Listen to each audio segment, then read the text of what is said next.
Sabe, pessoal, quando a gente está em campanha, quando a gente está na militância política, uma das coisas que a gente costuma mais criticar nos políticos é justamente a falta de coerência. Se você participou de algum dos meus eventos de campanha lá em 2020, você deve ter ouvido eu falando que a galera acaba ganhando eleição e entra no fantástico mundo dos políticos e esquece da realidade.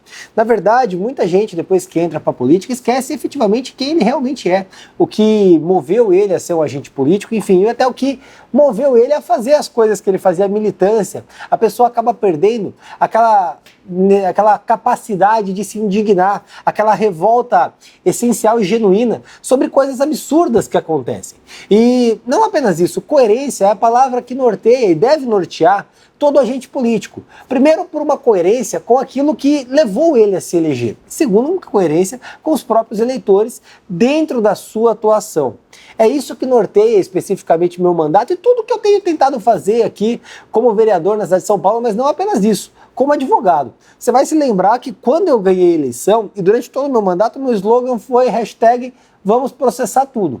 Afinal de contas, a gente vive no Brasil. E por mais que nós tenhamos um cenário político apocalíptico e muitas vezes que não traz uma boa energia, nem esperança do que pode acontecer, a gente sabe que existem meios legais dentro das 4 linhas para a gente buscar a solução dos nossos problemas. O que a gente nunca pode fazer é simplesmente ter incoerência com as nossas atitudes, incoerência com o que a gente fala hoje e realiza amanhã. Isso não pode acontecer, mas o trabalho retilíneo tem que ser permanente.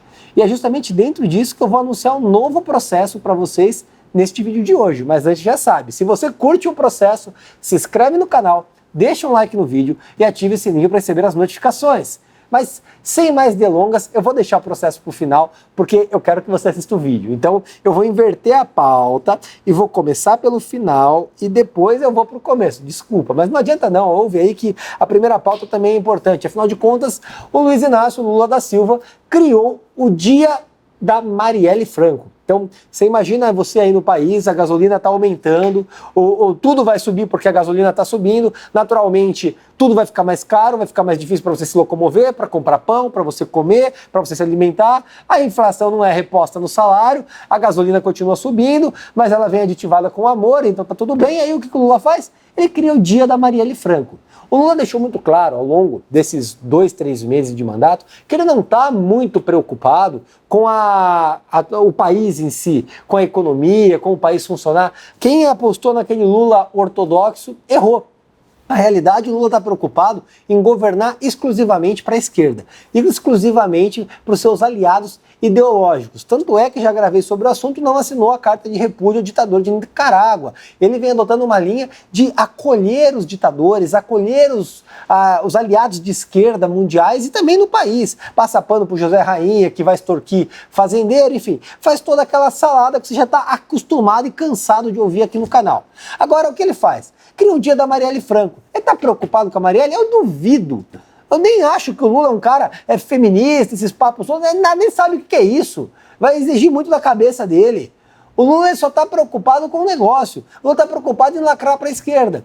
Então, para alimentar aquela patota mais à esquerda ligada ao PSOL, que fica falando de Marielle, Marielle, Marielle, Marielle, Marielle, ele simplesmente foi lá e criou o Dia da Marielle Franco. Incrível, né? E aí, olha que interessante, o dia que ele pretende que seja 14 de março, que é o dia da morte da Marielle, a vereadora do Rio de Janeiro que faleceu ali, vítima de tiros. Qual é o foco do dia, segundo Lula? Enfrentamento à violência política de gênero e raça. Até hoje, a morte da Marielle não foi esclarecida, ninguém sabe a quantas aconteceu, por que aconteceu, enfim, isso é um caso que a polícia vai averiguar e não é minha competência fazer relações sobre o assunto.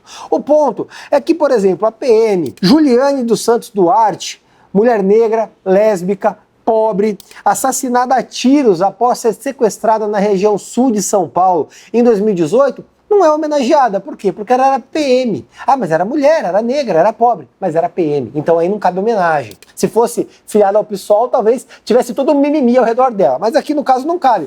E a professora Ellen de Abreu, uma heroína de verdade. Ela perdeu a vida após salvar alunos em um incêndio numa creche em 2017. A esquerda simplesmente esquece que essa heroína existiu.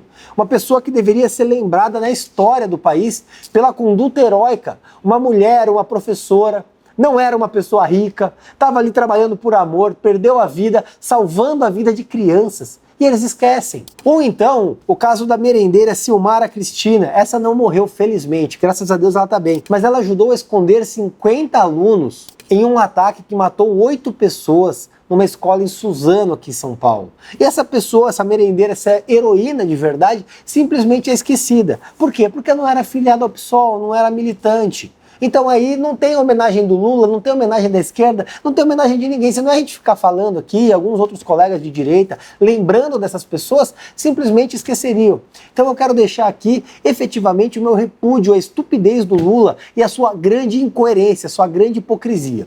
Mas agora, falando em incoerência e voltando para a coerência do trabalho, tenho que falar para vocês, teve caca no governo Lula, teve falta. Naturalmente, teve processo. Vocês devem ter acompanhado a TV Janja. A EBC, aquela estatal que foi criada pelo Lula, que já deveria ter sido privatizada, que tem um orçamento ali de mais de 700 milhões de reais por ano, apenas no ano de 2023 são mais de 700 milhões de reais, ela resolveu virar a TV Janja. E aí, a Janja resolveu fazer uma live que foi compartilhada dentro da EBC. E aí, olha só, ela não foi nomeada para um cargo não remunerado, ela vai aparentemente parar no Gabinete de Ações Estratégicas em Políticas Públicas. É não remunerado. Só que aí ela vai ter o quê? A EBC trabalhando ao favor dela. Ou seja, a Empresa Brasileira de Comunicação, uma estatal que recebe 700 milhões de reais de dinheiro do seu imposto para custear a Janja fazendo proselitismo político. A Janja é a primeira-dama. Gostemos ou não, eu não gosto nada, mas ela é a primeira-dama. Então, o que a gente vê? Feriu o princípio da moralidade e da impessoalidade. Naturalmente, o Lula está usando o aparato estatal, no caso a EBC, para beneficiar a sua mulher. Seja para ela depois buscar um cargo político, para crescer a imagem dela, para criar um legado do Lula, alguma coisa. O fato é que isso não pode acontecer. Isso é imoral. Isso fere os princípios de direito administrativo. Fere o princípio da legalidade, da moralidade, da impessoalidade. Então, naturalmente, teve processo, e aí eu conto para vocês. Eu entrei com uma ação contra a EBC para barrar a TV Janja e a EBC ficar ali fazendo publicidade da Janja. Não dá pra gente admitir que a gente fique custeando uma empresa que deveria ser privatizada, não deveria existir, não deveria ter dinheiro público para ficar fazendo propagandismo da primeira-dama. Isso não existe, isso é inédito na história do país. Ah, mas a Dilma não tinha primeira-dama nem primeiro-damo. Sinto muito. O fato é que isso não podia acontecer. O Temer não botou a EBC para trabalhar para Marcela. O Bolsonaro não botou a EBC para trabalhar para Michele. Não existe isso.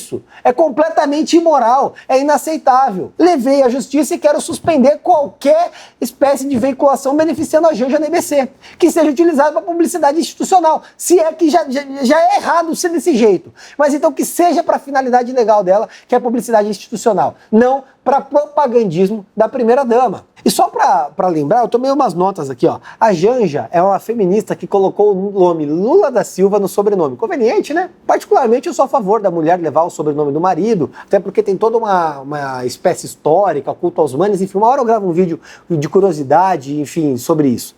E também ela curiosamente usa o marido para ganhar prestígio e poder, né? Ela que é mulher do presidente da República, naturalmente se vale bastante disso e ela tá em franca campanha, tá assim, em frente aberta, atuando de maneira muito ativa. Uma maneira que inclusive eu não vi a ex-mulher do Lula, né, já falecida, fazendo isso. Agora, aqui a Janja vai à bancarrota, né? E ela que diz que é a mãe dos pobres, mas vive no luxo, com roupinha cara, enfim. Só para você conhecer a incoerência da Janja. Isso me lembra, inclusive, o que aconteceu em 2015 na Venezuela, quando o Nicolás Maduro deu um programa para Cecília, a mulher dele, para Cecília em Família, que ela ficava uma TV estatal falando de coisas da vida dela. É basicamente o mesmo modus operandi da esquerda. O cara tem o poder, ele tem uma estatal, tem dinheiro público e fica utilizando aquilo para beneficiar parentes. Isso é inaceitável, isso é inconcebível.